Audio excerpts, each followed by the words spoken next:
Yeah, it's that kind of a week. Hi, my name is Sydney, welcome back to hell. And as per usual, before we launch in, today's video is sponsored by Magic Spoon. Now, as many of you know, I like to play video games. In fact, I just finished Ghost of Tsushima, and I know I'm really late to the party, but I really enjoyed it. And now I'm scared of throat singing. And because I like to play video games, I am uniquely invested in the stupid things that video game developers continue to do. I've discussed on this channel a couple times before how the gaming world is more or less being cannibalized by the same ideology that destroyed Hollywood. This cannibalization has been slow rolling for a little while, but it isn't nearly as noticeable as it is in other forms of entertainment. Like, more or less, you can still enjoy most games without feeling a need to put your head in the oven. Most being the operative word. With that said, and at this point, I think it's pretty fair to say that some gaming companies are determined to follow in the footsteps of Hollywood. And they already are, in a couple major ways. I mean, firstly, like so many other brands, gaming companies are putting messaging into their products that do not resonate with the vast majority of their core demographic. And secondly, and maybe worst of all, they've inserted themselves into a ton of social issues and force everyone in their orbit, including gamers, to abide by standards that exist in our current social climate. Basically, they're inserting themselves into conversations where they shouldn't be participating. What else is new? Nothing, that's the point. You might remember not too long ago, I discussed how Call of Duty Modern Warfare 2, which is a first-person shooting game, basically removed country flags for call signs and replaced them with pride flags. For all the non-gamers out there, a call sign or a calling card is basically a customizable feature that displays a player's ID, rank, and other information during gameplay. People were very upset that there were no American flags, or any country flags for that matter, but you could choose to be whatever this is. Genderqueer demifrog? I don't know. But funnily enough, this situation isn't even the first of its kind. Days Gone was coming under fire for having a white male lead character because, oh, the horror. Spider-Man dug its heels in over people wanting to remove pride flags from the game. I don't know why saying pride flags is so hard, but it is. The Sims has just been in its own weird universe for years. That's self-explanatory. And there are plenty of other games I've played where I've noticed weird, unnecessary inserts that even have made me feel a little uncomfortable. I have absolutely had my fair share of moments where I'm like, what is this? Why is this here? Who did this? But here's the thing. What we have seen to date is obviously not enough as far as inclusion and acceptance goes. It's just not enough. So Call of Duty's daddy company, Activision, had to go the extra mile. But you know who will take you the extra mile in a good way? Today's sponsor, Magic Spoon. You know, they say breakfast is the meal of champions. I mean, sure, you could have eggs. We are allergic to those. Or you could just curl up on the couch with a bowl of cereal like you did when you were 5 years old watching Cheese TV on a Saturday morning. Sydney, nobody except millennial Australians are going to know what that is. So if you too like to get on the couch with a bowl of cereal, then Magic Spoon sounds like the thing for you. Magic Spoon has a range of cereals that are high in protein, taste delicious, and are only 140 calories per serving. The cocoa cereal is hands down my favorite. Reminds me of those Cheese TV mornings when I was a small child. But they also have several other flavors, including peanut butter, frosted, and fruity. Not only that, but I really like that these cereals have 0 sugar, 13 to 14 grams of protein, and 4 to 5 net grams of carbs per serving. Magic Spoon cereals are also keto-friendly, gluten-free, grain-free, and soy-free. So if you too want a yummo snack or a breakfast of champions, then click the link in the description or scan the QR code on screen to try a variety pack today. And don't forget to use code Sydney Watson at checkout for $5 off your order. In the last few days, a high-profile streamer called Nickmercs, who we're just going to call Nick for this video, was punished by Activision after he expressed an opinion on Twitter that children should be left alone when it comes to the issue of pride in schools. Nick said this in response to a fellow streamer called Puckett, who shared a video where demonstrators were getting physical with one another outside a California school board meeting over the school board voting to recognize June as Pride Month. Puckett tweeted, "This happened 4 blocks from my Overwatch League apartment. Americans are in a sad place right now. Let people love who they love and live your own life." In response, Nick tweeted, "Leave little children alone. That's the real issue." A day or so later, Activision pulled Nick's operator bundle from both Call of Duty Warzone and Call of Duty Modern Warfare 2. Due to recent events, we have removed the Nickmercs operator bundle from the Modern Warfare 2 and Warzone store. We are focused on celebrating Pride with our employees and our community. Again, for those who don't know, the operator bundle is essentially Nick's own themed in-game outfit and other virtual cosmetic items that players can buy with real money from the store. And an operator in COD is basically a specific playable character. Now, I want to be extremely clear here. The opinion that Nick expressed is unbelievably innocuous, and it's one that even gay and lesbian people themselves express. However, yes, you are correct, it is 2023, we live in hell, we are on the hell gondola, and Activision took it upon themselves to punish a streamer for expressing an opinion that does not relate to them. While this behavior is expected at this stage, it's still totally batshit. Since all of this unfolded, Nick has been accused quite a lot of homophobia, to the point where even major news outlets are saying this situation happened because he made anti-LGBT comments. Just to reiterate, all he said was, "Leave little children alone." Yes, every single detail of what you just said. Nick even went on to clarify his position. During a live stream, he explained that he doesn't necessarily have a problem with Pride, but believes it's his responsibility as a parent to explain that to his child, not the education system. And that's I just don't think it's any place for a teacher or a school. I don't think it's the place to speak about things like that. And it's not that I think that it shouldn't be spoken about. If that's what you got from that tweet, then you're just wrong. You're just wrong.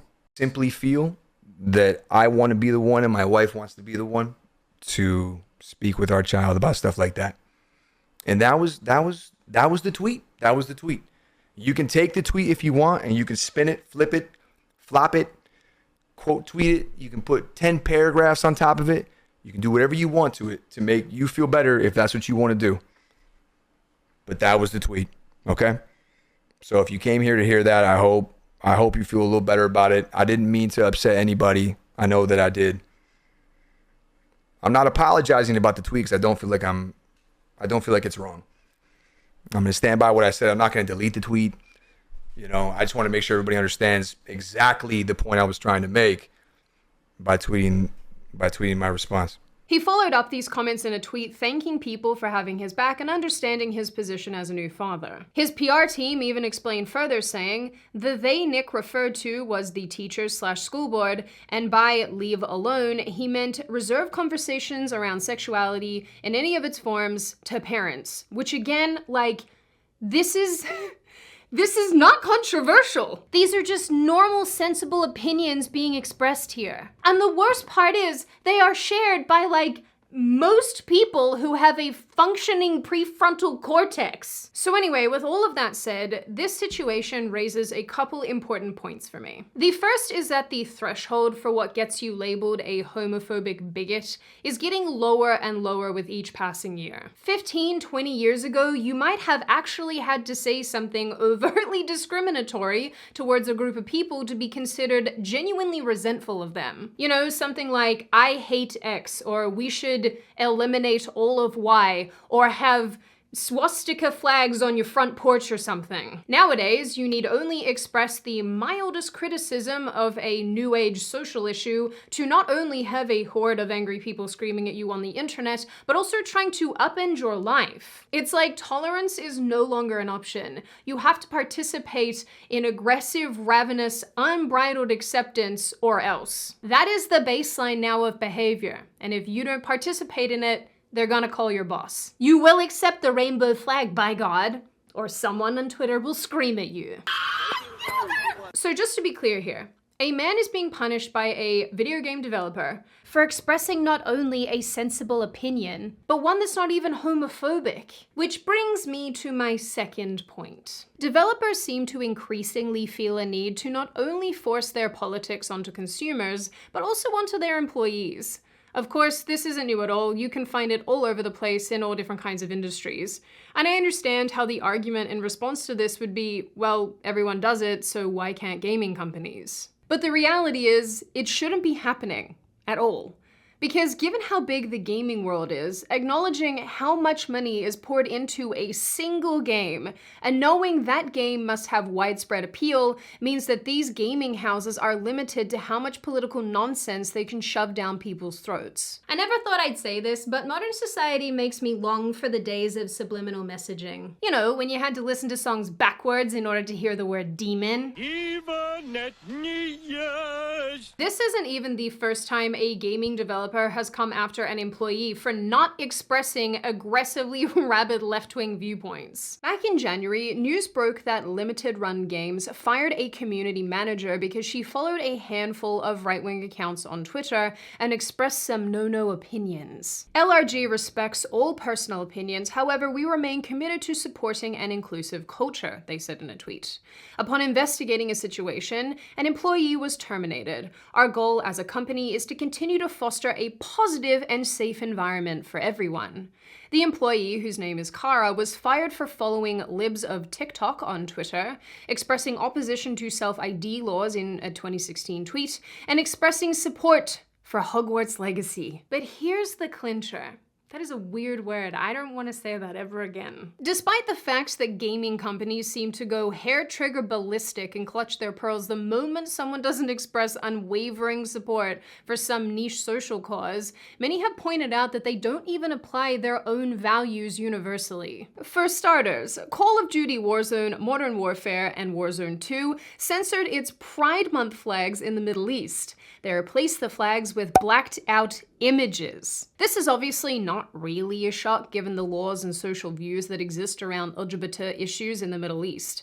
Plenty of countries ban games all the time for things they consider inappropriate that are included in the game itself. However, despite the values that these gaming companies appear to publicly have, it seems that they don't find any issue with releasing their games in countries that directly oppose those values. Because realistically, profit is probably considerably more important than instituting the social changes they apparently want to see in action. In the last few days, it was reported that this happened with Overwatch 2 and its Pride event.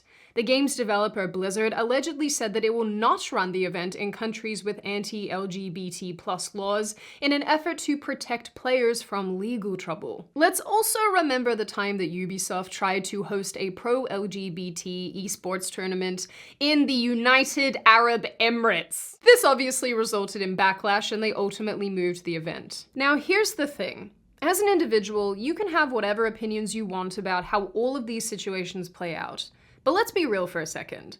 If they genuinely cared so much about these issues, about LGBT issues, they would never have chosen the Gulf Coast for a rainbow gaming tournament in the first place. Blizzard even went to the effort of saying they'd had discussions with the government over this entire thing. As if that, changes anything at all? If Blizzard and these other gaming companies actually cared about this group of people, they would never host something in a country that goes against all of their values. They just wouldn't even do business with them. With all of that said, I know that another argument here will be, well, why would the gaming companies punish the citizens of a country for the actions of their government? But I think that that rolls back around to the fact that if you really do care about the values that you are very clearly displaying publicly in particular countries, then you will basically have to deal with some setbacks in order for your ideas to take root. At this point, in my opinion, these gaming companies are just full of hot air, taking action when they can't and won't lose anything. Ultimately, and like I mentioned, these companies seem determined to go down the same road as Hollywood, and apparently beer and other types of stores, that are determined to force on their consumers that which they explicitly do not want. Because let's be real, and I think this is fair to say, say, gamers are not a terribly woke demographic. I think at the end of the day, a lot of this just ends up being kind of meaningless and a little bit performative, because these companies will ultimately put profit over actually trying to institute the values that they seem to have. In the end, I find it really disappointing that one of the last seemingly apolitical forms of entertainment is starting its descent into the same madness that has infected everything else. Now, before I open the floor to all of you, this is just a reminder to check out Magic Spoon using the link in the description, or you can be a cool kid and scan the QR code on screen. Now, I open the floor to all of you. What do you all think? What is your general takeaway when it comes to the Nick Call of Duty situation? Do you think it's wrong? Do you think it's right? Do you think that the opinion that he expressed is an innocuous one like I do? Do you think that it is in fact homophobic and his points are overall not very inclusive or diverse? What do you think of the idea that the gaming industry is overall following in the footsteps of Hollywood? Is it good? Is it bad? Is it necessary? Is it to be expected? And what do you generally make of this issue overall? As always, if you like the video, hit subscribe and the thumbs up button. If you want to leave a comment, feel free to do so. Just be respectful about it. And I will see you guys next time.